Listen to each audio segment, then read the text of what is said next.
तो आज हम जरा समय में पीछे चलते हैं। साल 1982 में हमारे हाथ में बर्कशायर हैथवे का एक पुराना खत है शेयरधारकों के नाम। जी। अब सुनने में ये किसी सूखी बोरिंग एनुअल रिपोर्ट जैसा लग सकता है। हाँ, बिल्कुल लग सकता है। पर असल में ये एक खजाने के नक्शे जैसा है। सही कहा। हमारी आज की कोशिश, मतलब जो मकसद है, वो इसी नक्शे को डिकोड करने का है।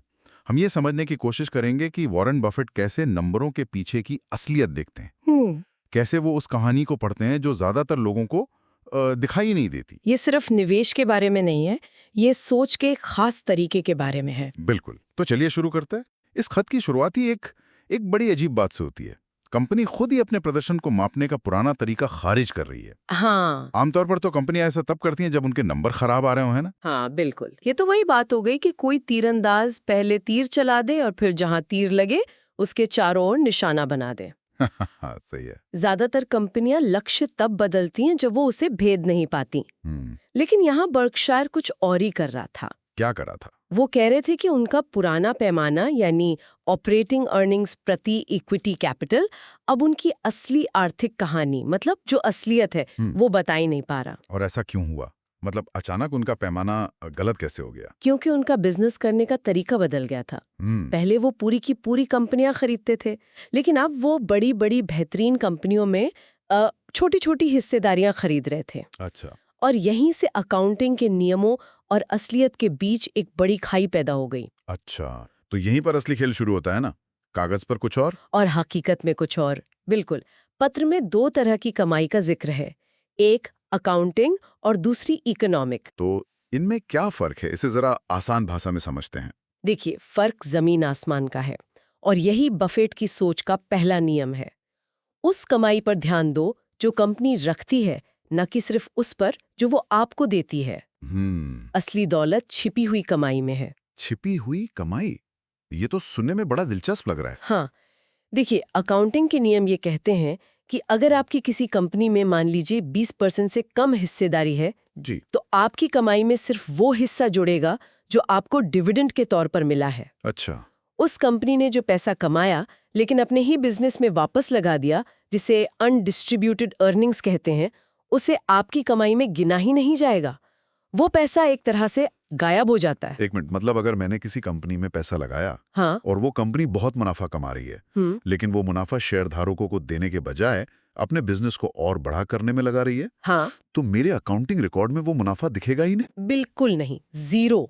पथरी में इसका एक शानदार उदाहरण है गाइको का। बताइए। 1982 में बर्कशायर को गाइको से $3.5 मिलियन का डिविडेंड मिला, तो बर्कशायर के रिपोर्ट में बस यही $3.5 मिलियन कमाई के तौर पर दिखे। ठीक है। लेकिन उस साल गाइको ने जो पैसा कमाकर अपने पास रख लिया, उसमें बर्कशायर का हिस्सा $23 मिलियन था। क्या? 23 मिलियन? हाँ, $23 मिलियन। ये पैसा कमाया तो गया था, पर अकाउंटिंग की किताबों से गायब था। अरे वाह! मतलब असली कमाई दिखाई गई कमाई से लगभग 7 गुना ज्यादा थी। बिल्कुल। ये तो कमाल है। इसका मतलब एक निवेशक के तौर पर हमें सिर्फ प्रॉफिट एंड लॉस स्टेटमेंट नहीं देखना चाहिए, नहीं, बल्कि जिन कंपनियों में निवेश किया गया है उनकी अनडिस्ट्रीब्यूटेड अर्निंग्स को भी ट्रैक करना चाहिए।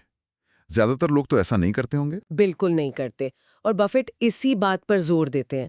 वो मजाक में ये भी कहते हैं कि अगर गाइको का बिजनेस खराब भी हो जाता और वो $1 मिलियन ज्यादा डिविडेंड दे देती, तो कागज पर बर्कशायर की कमाई बढ़ जाती। अच्छा। जबकि हकीकत में उनकी दौलत कम हो रही होती।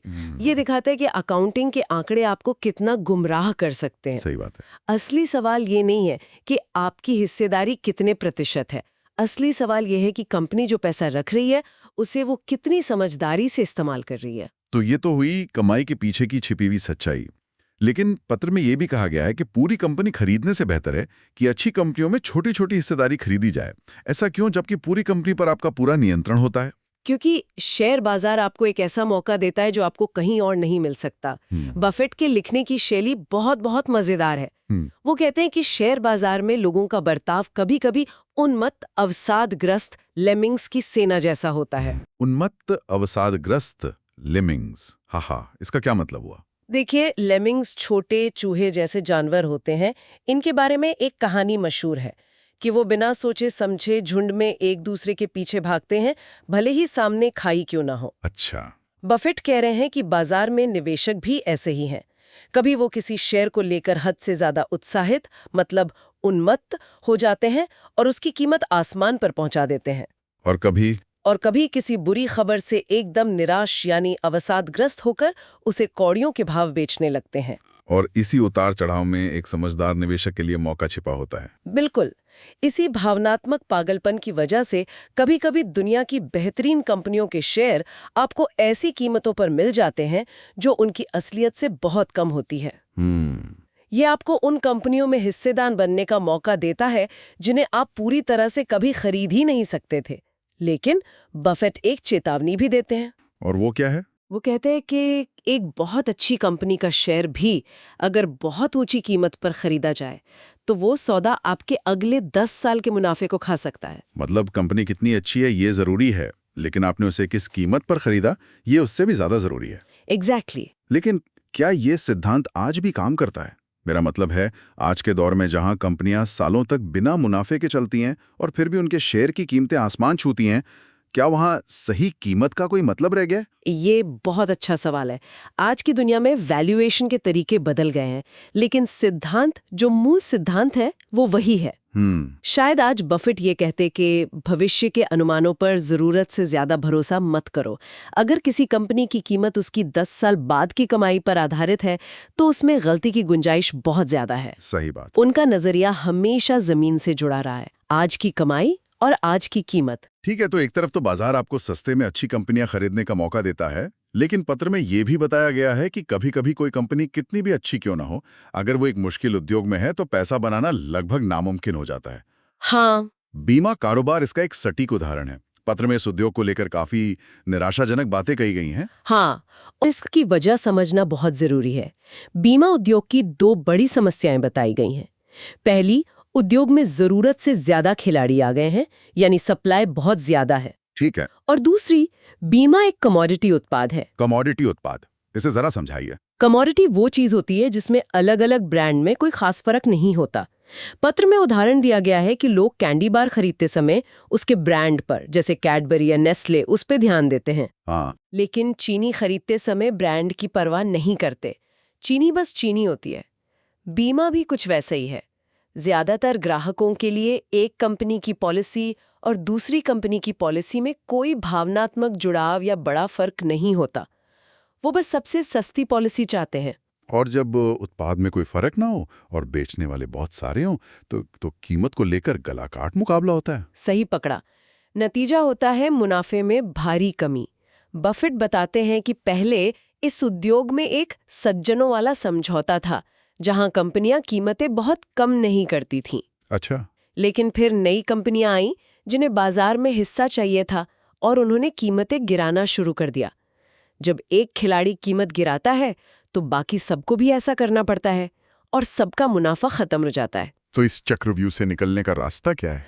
बफेट बहुत साफ लिखते हैं कि इस उद्योग में हालात तब तक नहीं सुधरेंगे जब तक कोई बहुत बड़ी वित्तीय या प्राकृतिक महाआपदा, मतलब कोई बड़ा भूकंप या तूफान, हाँ, कुछ ऐसा जिससे बीमा कंपनियों को इतना ज्यादा क्लेम देना पड़े कि कुछ कंपनियां दिवालिया हो जाएं और बाजार से बाहर हो जाएं। ओहो। जब बाजार में बीमा देने की क्षमता, मतलब सप्लाई, कम हो जाएगी, तभी बची हुई कंपनियां अपनी कीमतें बढ़ा पाएंगी और फिर से मुनाफा कमा पाएंगी। ये सुनने में थोड़ा कठोर लगता है। हाँ है, लेकिन ये बिजनेस साइकिल की हकीकत है। वाह, मतलब एक मुश्किल उद्योग में अच्छी कंपनी चलाना ऐसा है जैसे आप एक डूबती नाव में हैं और लगातार पानी बाहर फेंक रहे हैं।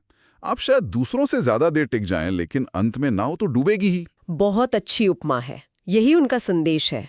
चलिए अब पत्र के आखिरी और शायद सबसे तीखे हिस्से पर आते हैं, कंपनियों का अधिग्रहण। एक्विजिशंस। हाँ, एक्विजिशंस।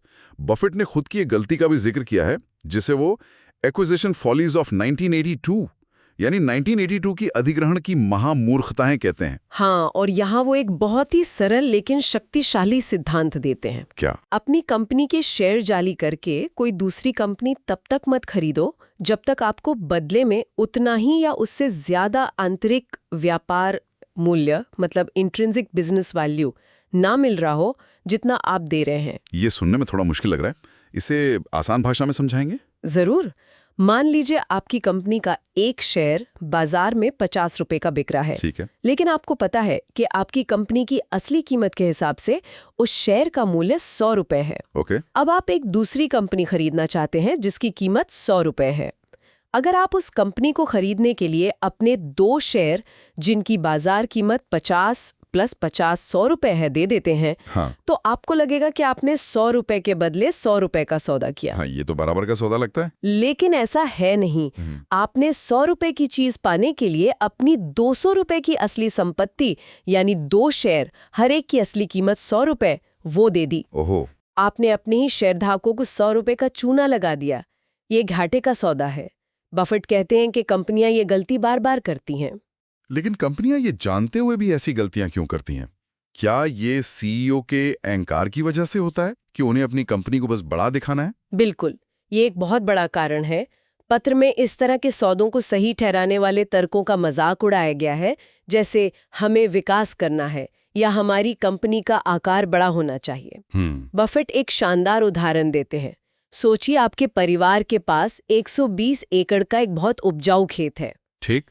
आपका पड़ोसी है जिसके पास 60 एकड़ का वैसा ही खेत है। आप उसे अपने साथ बराबर की साझेदारी में मिला लेते हैं। तो अब कुल मिला के 180 एकड़ का खेत हो गया जिसका प्रबंधन आप कर रहे हैं। हाँ, कागज पर आपका प्रबंधन क्षेत्र 50% बढ़ गया।